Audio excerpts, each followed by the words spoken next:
She's a plain Jane, Brum, so they say, but as strong as the bones of the bull she's built on, and as tough as the trade she's tinkered. Hello, that's the opening verse of My Lady Brum by Penny Harper, praising this city that's transformed itself in recent years. And there's a strong poetic feel about reading aloud today, and all the usual inspirational ideas for using books in the classroom, plus a lot more besides. Also in this week's show, Canines in the Classroom, how a story about a boy and his dog inspired shape poetry. A singer called Sally serenades us. Writer Ruth Padell gets passionate about poetry. It concentrates you, it helps your mind, it helps your body. And our panel enjoy kite flying in Kabul. Teaching poetry can seem like one of the most difficult things to do. Of course, I make my living out of writing and performing it. But when I was a child, I can well remember how odd it all seemed to be, a bit unfriendly, and mostly about things I wasn't interested in. So here now are my top 5 tips on how to make your classroom poetry-friendly. Get children to make their own anthologies of the poems they like. Make your own poem posters and put up new ones every week. Get the children to rehearse and perform poems in groups of 2 or 3. Read poems to the class at the end of the day when they know that you can't ask questions about it. When you read poems together, try asking them questions that you don't know the answers to. And one more.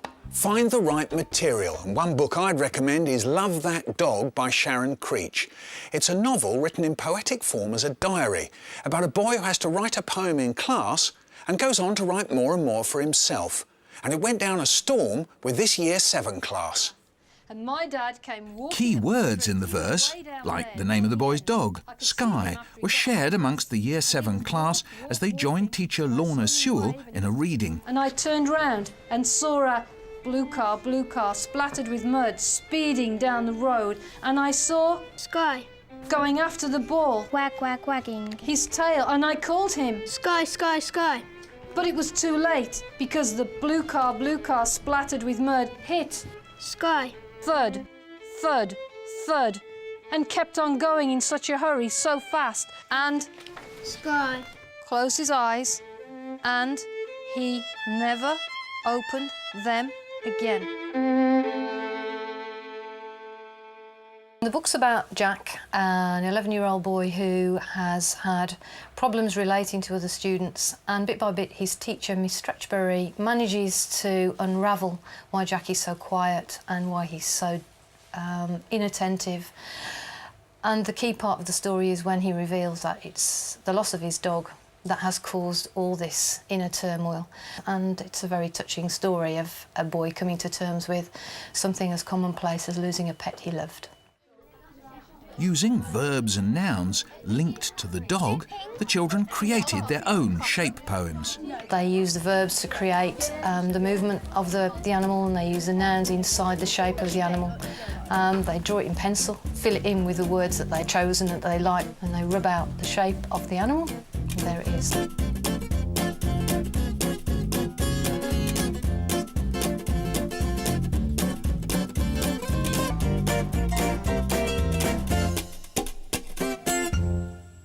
And you used role play with the children. How did that go? It was very compelling. Who is this dog? It's my yellow dog. And has it got a name? It's called Sky.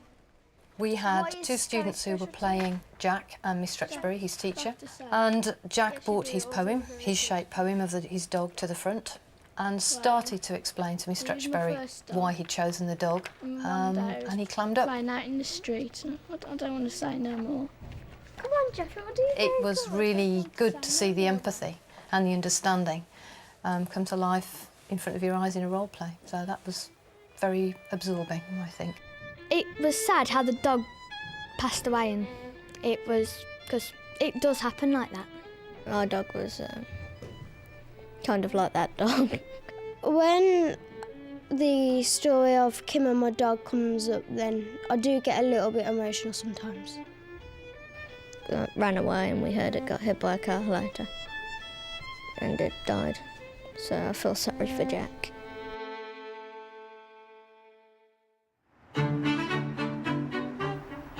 Now we're off to the Regency Spa town of Cheltenham, home to the world's largest and oldest literary festival. Poetry has become a big part of the event, with performers like Sally Crabtree entertaining visitors with her special tree. She calls it a poet tree. Get it?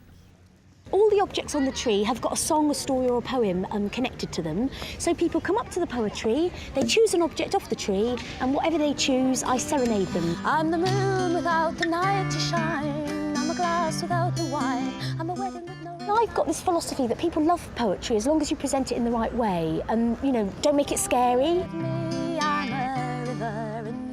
It's basically almost like a storytelling tree, I suppose. It's just a means of encouraging the children to use their imaginations. I get the kids to make up songs with me, make up poems. Sometimes we act little things out. But it's just a great tool because I can change all the objects on the tree. I can take them off, change them for different things. So it's constantly growing. It doesn't get boring for me, and hopefully not for the kids either. Sally takes her poet tree into schools to encourage more reading and writing of verse. I think poetry is becoming really alive. Children have always got it. They haven't lost their poetic sensibility. But because of the national curriculum, it's clamping down, everything has to be formula. You know, it's quite hard to encourage children to really, really use their imaginations. But nowadays, so many poets go into schools and so many teachers are really encouraging it. I think and I hope it's going to, you know, make a comeback, perhaps. Thank you. Someone else who's passionate about poetry and who believes that children should be taught to learn it by heart, and I don't disagree with her about that, is Ruth Padell. She's a busy woman, poet, music journalist, and as befits the great-great-granddaughter of Charles Darwin, she's an accomplished travel writer too. And it was while promoting her latest travel memoir, Tigers in Red Weather, that she revealed her secret way of dealing with tension. When I was travelling in the jungle, I mean, there were very scary bits, and sometimes I went in a kayak. I know people go kayaking, but I was scared, and I didn't realise I was going to go in this kayak. It was in Laos for 3 days through the jungle, and I was so frightened of those rapids, and I'd never been in this damn thing before. But I discovered that if I learnt a poem while I was doing it, it helped. Whenever I'm scared now, if I have an operation or an injection or anything, I say Tennyson to myself. It concentrates you, it helps your mind, it helps your body.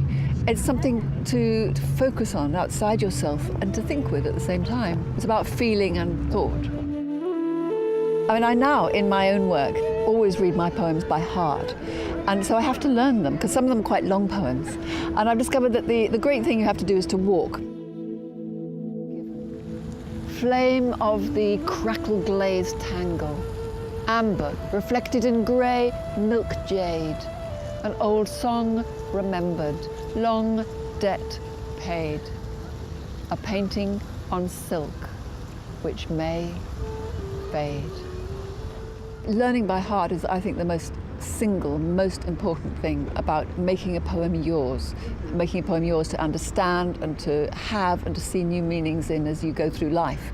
And once you learn a poem by heart, it's there in you, and the younger you learn it, the better. Ruth Padell. Her fascinating quest to discover what's being done to save tigers from extinction took her all over Asia. And we stay on that continent for our next book, The Kite Runner, by Khaled Hosseini. Our panel have been reading this book, a gripping story of a boyhood friendship destroyed by jealousy and fear in war-torn Kabul. The title refers to a crucial day in the novel, a kite-flying tournament, described beautifully by Hosseini.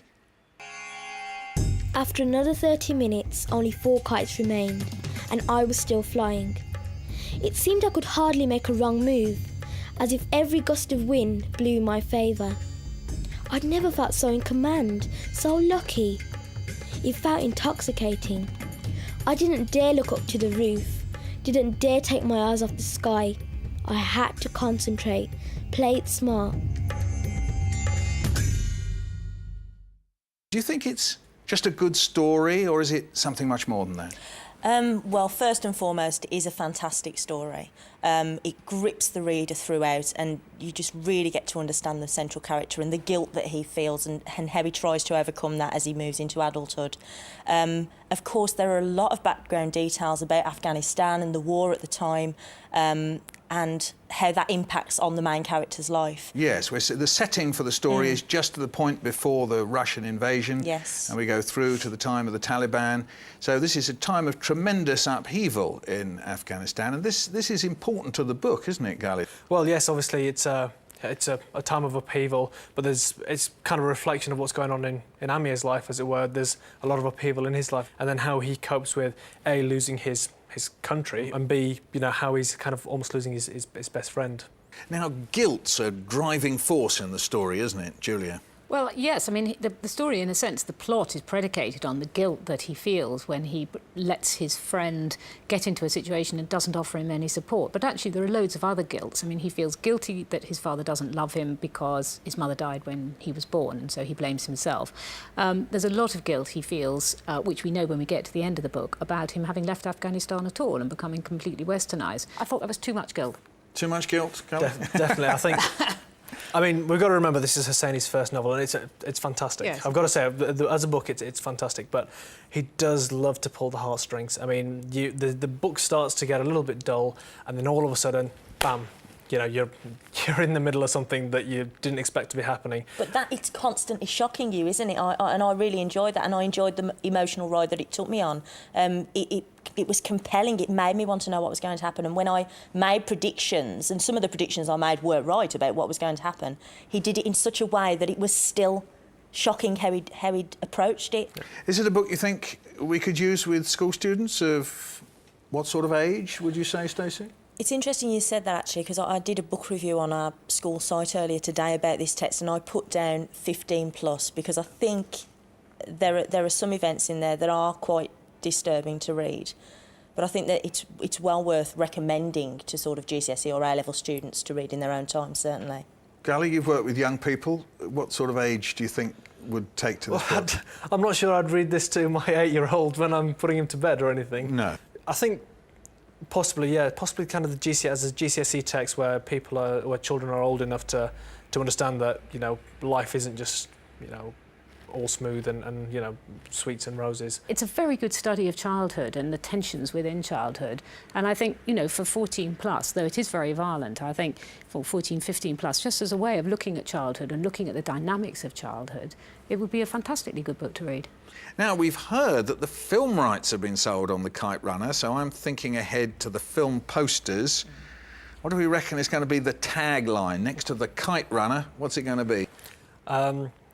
Possibly something like, "How high does your friendship fly?" Hey, I like it. That's nearly it from Reading Aloud. Just time to return to poetry. This one always makes me smile. It's by Spike Milligan and it's called Silly Poem. Said Hamlet to Ophelia, "I'll draw a sketch of thee. Which pencil shall I use? 2B or not 2B? Bye."